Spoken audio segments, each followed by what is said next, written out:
গত পরশু একটা বিশেষ দরকারে কলকাতা যাচ্ছিলাম। ছুটির দিন হলেও ট্রেনে বেশ ভালোই ভিড় ছিল। আমি প্যাসেজে দাঁড়িয়ে দাঁড়িয়ে এক ভদ্রমহিলাকে লক্ষ্য করছিলাম অনেকক্ষণ ধরেই। রোগা, লম্বা, শিরিঙ্গে চেহারা, দেহে অপুষ্টির ছাপ স্পষ্ট। হাতের কাগজপত্রের ব্যাগ দেখে যতদূর সম্ভব মনে হলো ডাক্তার দেখাতে যাচ্ছেন। মলিন কাপড় পরনে। মহিলা বারবার ঠেলাঠেলি থেকে তার নাকটা বাঁচাতে চাইছিলেন। প্রথমে ভাবলাম হয়তো নাকে অপারেশন হয়েছে। কিছুক্ষণ পর তার এই অতি সাবধানতা দেখে জিজ্ঞাসা করেই ফেললাম, দিদি কি হয়েছে আপনার নাকে? অপারেশন? রক্তশূন্য চোখে আমার দিকে তাকিয়ে বিড়বিড় করে যা বলল তাতে আমি শিউরে উঠলাম। হাড় হিম করা এক বর্ণনা। তার মহামান্য স্বামী পিছন থেকে এসে ফুটন্ত ডাল ঢেলে দিয়েছে তার পিঠে।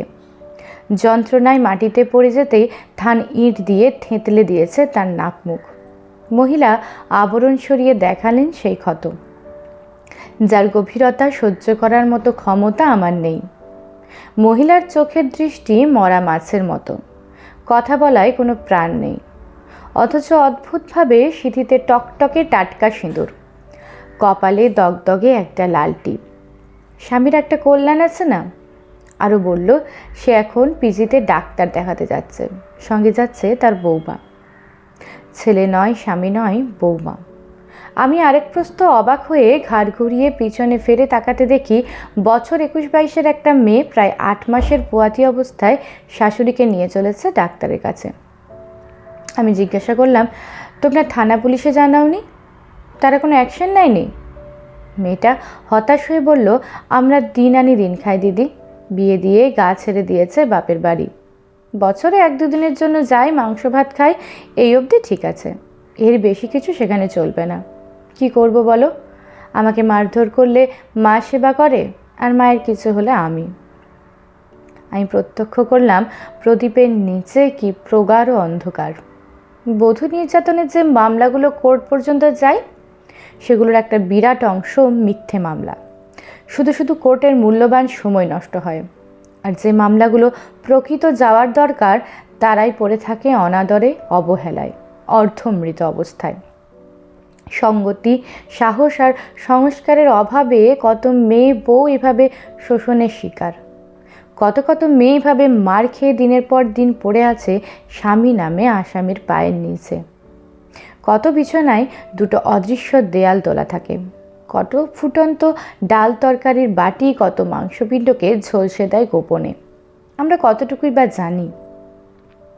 আমার একটা বিরাট অংশ শুধুমাত্র অ্যাডজাস্ট করতে পারছি না বলে বিয়ে ভেঙে দিচ্ছে পটাপট। কে ঠিক, কোনটা ঠিক আর কোনটা ভুল, মাথায় জট পাকিয়ে যাচ্ছে সব। ভাবছি, মার খেয়ে নাক ভেঙে খুঁড়িয়ে খুঁড়িয়ে ডাক্তার দেখিয়ে এসেও স্বামীর মুখে ভাতের থালা ধরাটা কি পোক্ত সম্পর্কের সুগৃহিণী হওয়ার পরীক্ষার পাস মার্কস, নাকি সমাজের চোখে হ্যাপি কাপল তকমা পাওয়া একটা প্রায় মৃত সম্পর্কের জট ছেড়ে বেরিয়ে আসতে চায় যারা, তারা বাচাল? ভাবতে ভাবতে এসে যায় সে স্টেশন। মহিলা একটা 5 টাকার বিস্কুটের প্যাকেট বৌমার হাতে ধরিয়ে বলে, তাড়াতাড়ি খেয়ে নে, কত লাইন পড়বে, কখন হবে কে জানে, একটু জল খা মা। প্ল্যাটফর্মে নেমে আমি ঠাঁই দাঁড়িয়ে আছি। দাঁড়িয়ে দাঁড়িয়ে দেখি শাশুড়ির হাতটাকে শক্ত করে ধরে খুব যত্নে নিয়ে যাচ্ছে বৌমা। অত ভারী পেট, সঙ্গে এক পেট খিদে নিয়ে এই অবস্থায় তার ভীষণ কষ্ট হচ্ছে, তবুও হাত ছাড়ছে না অন্যজনের।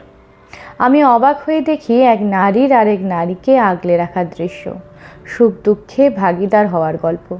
দুঃখে না সুখে, ভালো লাগা নাকি হতাশায় কখন যে চোখে জল এসে যায় বুঝতে পারি না। কে বলে মেয়েরা মেয়েদের শত্রু? আজকের ভিডিও এই পর্যন্তই। ভিডিওটি ভালো লাগলে লাইক করবেন। এরকম গল্প পরবর্তীকালে শোনার জন্য চ্যানেলটা সাবস্ক্রাইব করে রাখবেন। ধন্যবাদ।